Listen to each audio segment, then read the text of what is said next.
अस्सलाम वालेकुम दोस्तों, इनसाइड पे मौजूद अगर मैं कुछ तो काजी आ गया जो पायन काजी छा गया है। चीफ इस वक्त शदीद तरीन ख़तरात से दो चार हो गए हैं और एक अहम तरीन साथी ने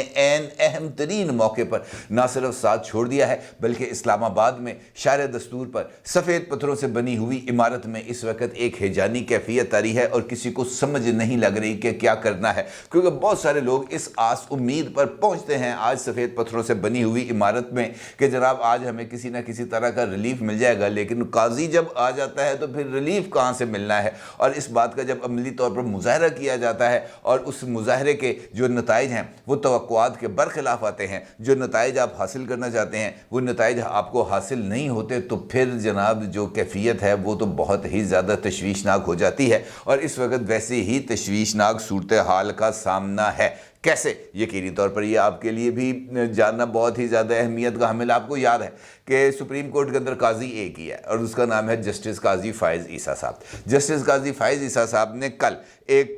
केस की समाअत कर रहे थे और ये स्पेशल बेंच बनाया गया था। और आपको याद है कि जिस वक्त ये जो अज़ खुद नोटिस की कार्रवाई जारी थी, जब इन्होंने 30 अप्रैल के लिए इंतखाबात की तारीख का 1 मार्च के हवाले से फ़ैसला फुसला दिया था, तो उस वक्त भी जस्टिस काजी फ़ाइज़ ईसा साहब एक केस सुन रहे थे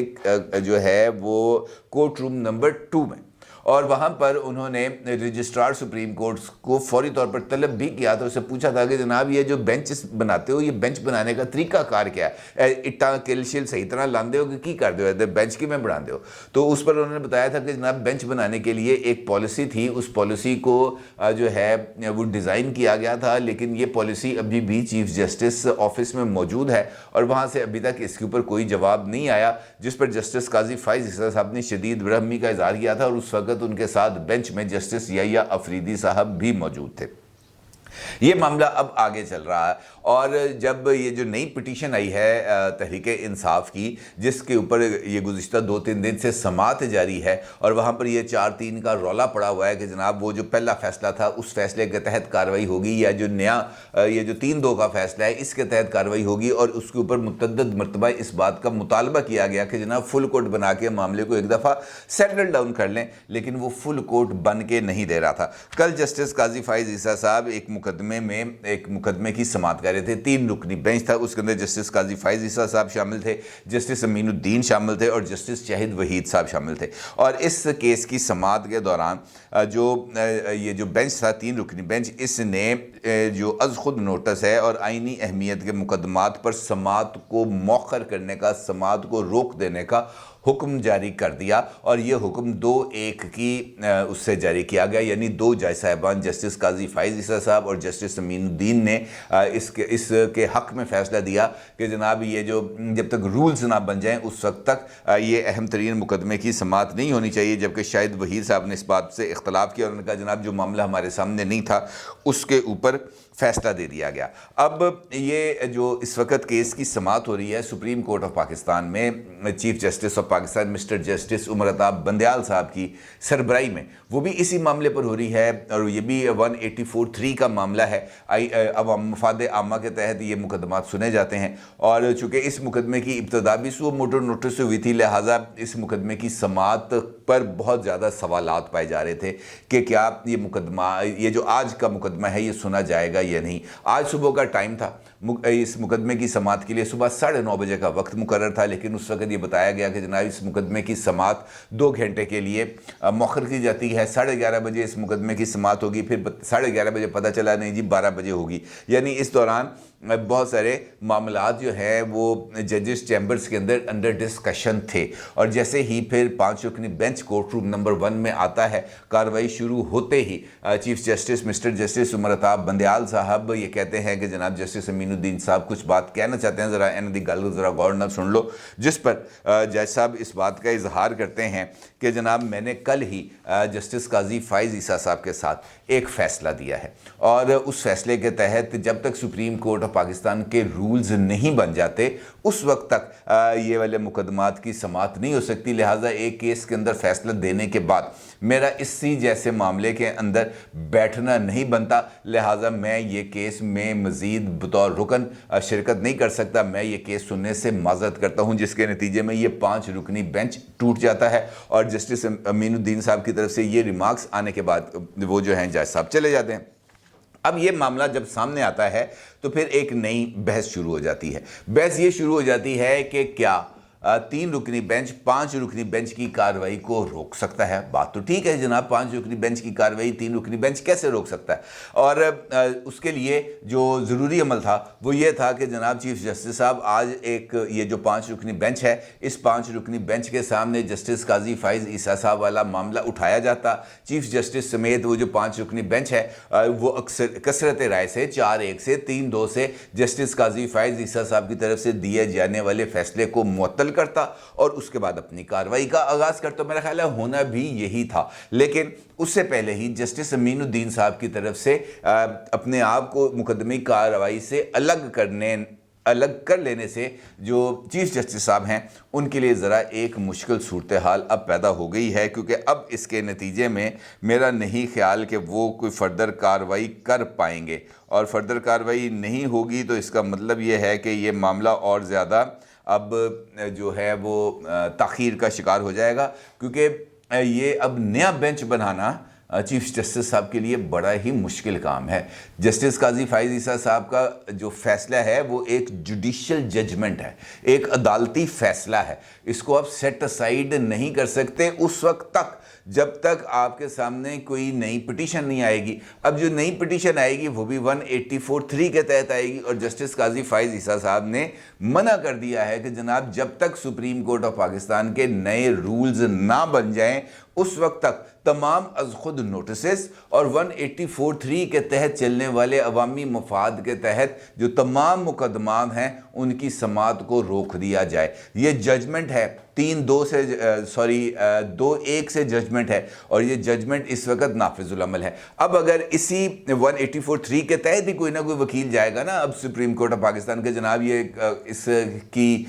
जो जजमेंट है इसको मुअत्तल कर दिया जाए, तो वो समाअत कैसी होगी, क्योंकि ये जो एक ऑपरेशनल डिसीजन आ गया है, और ये एक ऐसा डिसीजन आ गया है जिसने चीफ जस्टिस साहब के इंतज़ामी इख्तियारात को महदूद कर दिया। इंतज़ामी इख्तियारात हैं चीफ जस्टिस साहब के पास कि वो बेंच बना सकते हैं, लेकिन जुडिशियल जो एक डिसीजन है उनके जो अदालती इख्तियारात हैं वो इस जुडिशियल डिसीजन से ऊपर नहीं हो सकते। जुडिशियल डिसीजन को कोई ना कोई जुडिशियल डिसीजन ही ओवरटर्न कर सकता है, इसके अलावा ये काम हो नहीं सकता। लिहाजा ये वाला जो मामला है ये बज़ाहिर अभी मुझे जो है वो इल्तवा का शिकार होता हुआ ही नज़र आ रहा है। उसके लिए बेहतरीन तरीक़ाकार ये था कि फुल कोर्ट ही एक मरतबा बना दिया जाता ताकि ये सारे के सारे मामलात एक मरतबा सेटल डाउन हो जाते, ताकि चीज़ें आगे बढ़ जाती, क्योंकि ये जिस तरह की एक इबहामी सिचुएशन है ये इबहामी सिचुएशन आगे बढ़ती चली जाएगी। दूसरी जानिब एक तिलकगंज के शहरी हैं मलिक फैसल महमूद साहब, उन्होंने भी 184(3) के तहत एक दरख्वास्त दायर कर दी है। उन्होंने कहा है जनाब कि ये जो इंतखाबात हैं इनको पंजाब और KPK में इनके इंतखाबात को मुलतवी कराया जाए और पूरे मुल्क में एक साथ इंतखाबात कराए जाएँ। अब ये वाली पिटीशन भी जस्टिस काजी फ़ाइज़ ईसा साहब के फैसले की भेंट चढ़ गई है, और ये वाली पिटीशन भी उस वक्त तक नहीं सुनी जाएगी जब तक सुप्रीम कोर्ट के रूल्स ना बन जाए। और इसी सिचुएशन पर गौर के लिए प्राइम मिनिस्टर ऑफिस के अंदर भी एक इजलास हुआ है, मुलाकात हुई है, और ये मुलाकात वज़ीर आज़म और अटॉर्नी जनरल के दरमियान हुई है। मंसूर उस्मान अवान साहब खुसूसी तौर पर आए थे, और आज की जो पेशरफ्त है उन्होंने उसके ऊपर वज़ीर आज़म साहब को जो है आगाह भी किया था, और वज़ीर आज़म साहब ने भी अपने एक बहुत ही इम्पॉर्टेंट फ़ैसले से जो अटॉर्नी जनरल ऑफ पाकिस्तान हैं उनको आगाह भी किया है। और ये भी बहुत ही इम्पॉर्टेंट पेशरफ्त है, क्योंकि आपको याद है کہ عمران خان صاحب کے دور میں ہی جسٹس قاضی فائز عیسیٰ صاحب کے خلاف ایک ریفرنس سپریم جوڈیشل کونسل کے اندر دائر کیا گیا تھا اور اس میں جسٹس قاضی فائز عیسیٰ صاحب پر آمدن سے زیادہ اثاثے بنانے کا الزام عائد کیا گیا تھا، اور وہ ریفرنس جو ہے وہ فارغ ہو گیا تھا اور جسٹس قاضی فائز عیسیٰ صاحب جو ہے وہ اپنے منصب پر فائز ہو گئے تھے۔ لیکن عمران خان صاحب کی یہ جو خواہش تھی جسٹس قاضی فائز عیسیٰ صاحب کو سپریم کورٹ سے باہر نکالنے کی، وہ خواہش ان کی یہ ریفرنس کی میں ناکامی کی بعد بھی پوری نہیں ہوئی تھی، جس پر انہوں نے ایک کیوریٹو ریویو فائل کر دیا تھا سپریم کورٹ آف پاکستان میں۔ یعنی ایک ایسا ایک آپشن انہوں نے اپنے پاس رکھنے کی کوشش کی تھی کہ جس کے ذریعے وہ جسٹس قاضی فائز عیسیٰ صاحب کو جو ہے نا وہ کسی نہ کسی طریقے سے قابو میں رکھ سکے۔ اب عمران خان صاحب کے دور کے اندر بھی یہ جو کیوریٹو ریویو تھا وہ سماعت کے لیے مقرر نہیں ہو سکا، اور اس کے بعد موجودہ جو اتحادی حکومت آئی ہے انہوں نے بھی اس کیس کی پیروی نہیں کی، اور یہ تو ان میرے خیال چاہتے بھی نہیں تھے۔ اب شہباز شریف صاحب نے جس دن یہ جو فیصلہ لیا تھا، انہوں نے یہ جو پروسیجرز تھے جوڈیشل پروسیجرز، اس میں امینڈمنٹ کا اس کے لیے ایک نیا ترمیمی بل لانے کا، تو اسی دن فیڈرل کیبنٹ کے اجلاس میں ہی اس بات کی بھی منظوری لے لی گئی کہ جسٹس قاضی فائز عیسیٰ صاحب کے خلاف یہ جو کیوریٹو ریویو دائر کیا گیا ہے، حکومت اس کیوریٹو ریویو کو واپس لے لے گی، اور اٹارنی جنرل آف پاکستان اور لا منسٹر پاکستان اعظم نذیر تارڑ دونوں کو اس بات سے کنوے کر دیا گیا ہے، اور ان کو فیڈرل کیبنٹ کے ان فیصلوں سے بھی آگاہ کر دیا گیا ہے کہ جناب یہ ریفرنس ہم نے واپس لینا ہے، کیونکہ یہ ریفرنس بدنیتی کی بنیاد پر دائر کیا گیا تھا، اور اس کا مقصد صرف اور صرف جسٹس قاضی فائز عیسیٰ صاحب کو جو ہے وہ ان کے اوپر دباؤ بڑھانا تھا۔ اب اس سچویشن کے اندر جو سچویشن میں نے رکھی ہے آپ کے سامنے، یہ بہت ہی زیادہ خطرناک سچویشن ہے، اور خطرناک سچویشن اس وجہ سے کہ ایک واضح تقسیم نظر آ رہی ہے ادارے کے اندر۔ اب یہ جو جسٹس قاضی فائز عیسیٰ صاحب کا فیصلہ ہے یہ بائنڈنگ ہو چکا ہے اب تک، جب تک اس فیصلے پر لیٹر اینڈ اسپرٹ عمل درآمد نہ کر دیا جائے، یعنی وہ رولز نہ بن جائیں۔ اب انہی رولز کے حوالے سے نیشنل اسمبلی نے بل کو منظور کر لیا ہے، اور جس وقت میں یہ ویڈیو ریکارڈ کر رہا ہوں اس وقت سینٹ کے اندر بھی اس بل کی منظوری کے حوالے سے کارروائی جاری ہے، اور اس کا مطلب یہ ہے کہ آج اگر سینٹ اس بل کو منظور کر لیتا ہے تو قومی اسمبلی اور سینٹ دونوں کی طرف سے اس بل کو منظور ہونے کے بعد اس کو صدر صاحب کے پاس بھجوایا جائے گا، تاکہ صدر صاحب اس کے اوپر دستخط کر دیں، اور صدر صاحب نے یقینی طور پر اس کے اوپر دستخط نہیں کرنے، اور جس کا اشارہ انہوں نے کل حامد میر صاحب کے ساتھ جو پروگرام کیا تھا انہوں نے کیپٹل ٹاک، اس میں انہوں نے اس بات کا بھی اشارہ دیا تھا کہ جناب اس کے معاملے کی ٹائمنگ جو ہے وہ بالکل ٹھیک نہیں ہے، لہٰذا یہ جو ہے صدر صاحب اس کو اپنے آبجیکشنز لگا کے واپس بھیج دیں گے۔ کہنے کا مطلب یہ ہے کہ یہ معاملے نے ابھی کچھ دیر آگے بڑھنا ہے، اور جب یہ آگے بڑھنا ہے تو اس کو سیٹل ڈاؤن کیسے کیا جائے گا؟ سیٹل ڈاؤن سپریم کورٹ کی حد تک تو یہ سیٹل ڈاؤن ہوگا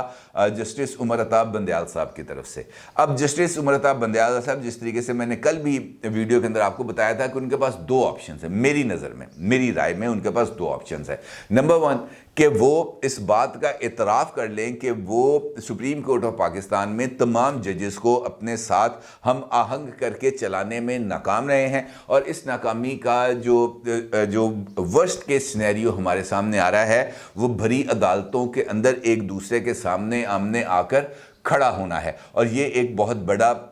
جو ہے پاکستان کے عدالتی نظام پر ایک بہت بڑا سوالیہ نشان ہے۔ لہٰذا ایک طریقہ کار تو یہ ہے کہ جسٹس صاحب جو ہیں وہ ریزائن کر دیں، اور جو سپریم کورٹ کی باغ ڈور ہے وہ جسٹس قاضی فائز عیسیٰ صاحب کے سپرد کر دیں، اور ان سے کہیں کہ جناب اب آپ جانے اور آپ کا کام، میں جا رہا ہوں، مجھ پر اعتماد نہیں تھا، میں جا رہا ہوں گھر۔ ایک تو یہ صورتحال ہے۔ دوسری صورتحال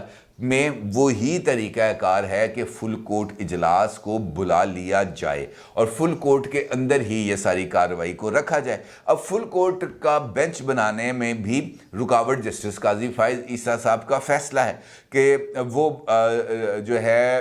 چیف جسٹس آف پاکستان کے انتظامی جو اختیارات ہیں उनके ऊपर वो कदगन लगा रहा है। वो अब मौजूदा हालात में जब तक ये सुप्रीम कोर्ट अपने रूल्स नहीं बना सकता, चीफ जस्टिस साहब अपने वो इंतज़ामी इख्तियारात जो बेंच साजी के हवाले से हैं, जो स्पेशल बेंचेस बनाने के हवाले से हैं, वो उनको एक्सरसाइज नहीं कर पाएंगे। लिहाजा जो सूरत हाल है वो ज़्यादा गंभीर है। अब मौजूदा हालात में जब तक रूल्स नहीं बनेंगे, फुल कोर्ट नहीं बन पाएगा। और जो ऑप्शंस मैंने आपके सामने 2 रखी हैं, इसका मतलब ये है कि उसमें से अब सिर्फ एक ऑप्शन ही बाकी बचेगा, क्योंकि ये जो तनाव है ये मेरा ख्याल है अब ज़्यादा आगे बढ़ेगा। और देखना ये है कि ये तनाव अब किस रुख पे जाएगा, क्योंकि जो हालात हैं वो तो मुझे किसी तौर पर भी ठीक होते हुए नज़र नहीं आ रहे। अपनी राय को ज़रूर इज़हार कीजिएगा। आपका बहुत शुक्रिया। अल्लाह हाफ़िज़।